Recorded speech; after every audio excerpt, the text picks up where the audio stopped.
Assalamualaikum warahmatullahi wabarakatuh. Selamat pagi. Selamat datang di video kami. Perkenalkan, saya Bintang Prestio Kusuma Wicaksono. Setelah itu, teman saya. Yostiar Aminuddin.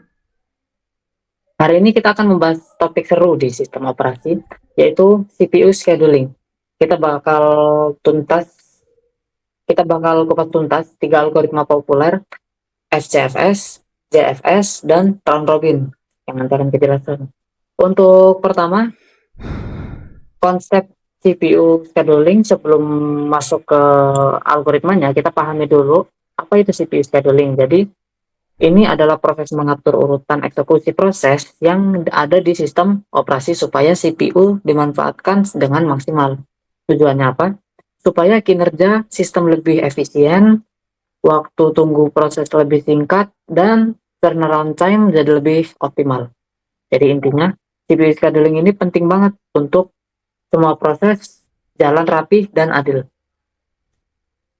Selanjutnya, algoritma paling pertama yaitu FCSS atau First Come First Serve.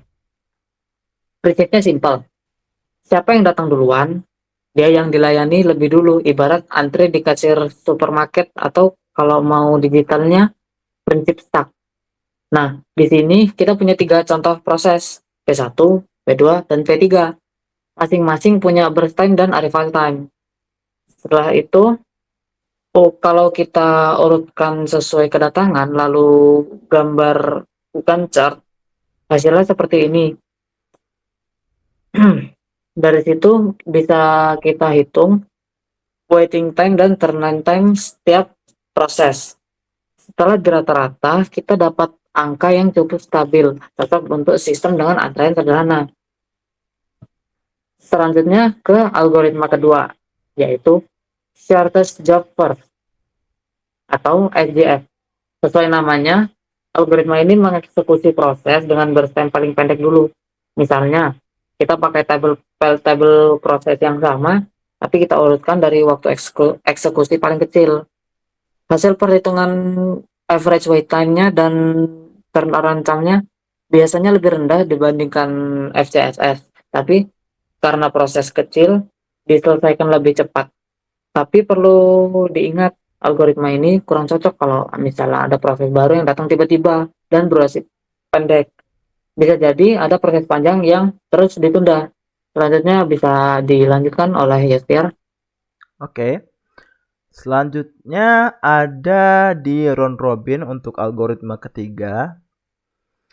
Untuk round robin ini adalah sesuatu sistem yang favorit bagi saya. Ini sistem untuk time sharing karena prosesnya lumayan adil banget. Konsepnya pakai time quantum, yaitu batas waktu. Setiap proses boleh menggunakan Central Processing Unit ataupun dinamakan CPU, teman-teman. Selanjutnya, sebelum giliran pindah ke proses berikutnya, kita punya tabel nih, prosesnya yang sama, teman-teman. Dan misalnya ketika kita tetapkan kuantum bernilai 4 pada satuan waktu, tolong untuk bagian round robin ditampilkan untuk tabelnya. Oke. Setiap proses dapat jatah giliran yang bergantian, teman-teman. Sampai semuanya dari proses itu selesai. Dari sini kita juga dapat bisa menghitung waiting time dan turnaround time-nya. Serunya kalau di quantum time-nya itu kecil, responsnya lebih cepat. Tapi pergantian konteksnya jadi lebih sering. Kita masuk ke babak kesimpulan. Jadi, apa yang kita bisa simpulkan untuk FCFS, yakni itu adalah suatu sistem yang cocok buat antrian yang sederhana, yang prosesnya datang lebih dahulu dan jarang berubah. Untuk SGF, itu suatu sistem yang sangat efisien untuk meminimalkan waktu bagian tunggu rata-rata, tapi kekurangannya dia kurang fleksibel untuk proses yang datang kebelakangan. Dan untuk yang terakhir, yang round robin, ini adalah solusi terbaik dikarenakan sistem ini penggunanya lebih dinamakan gimana ngomongnya? Lebih adil teman-teman. Dan dia itu responsif. Tolong untuk Bintang tampilkan tabel ringkasannya juga, kelebihan sama kekurangannya juga.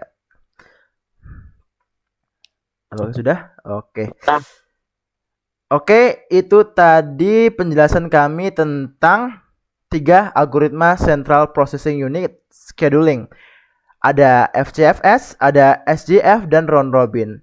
Semoga video ini bermanfaat dan membantu kalian memahami konsep ini lebih mudah. Terima kasih sudah menonton. Sampai jumpa di video selanjutnya. Bye-bye. Oke. Kita coba lihat dulu. Apa gue udah record atau belum? Oh, udah. Cuma 6 menit ya, Tang.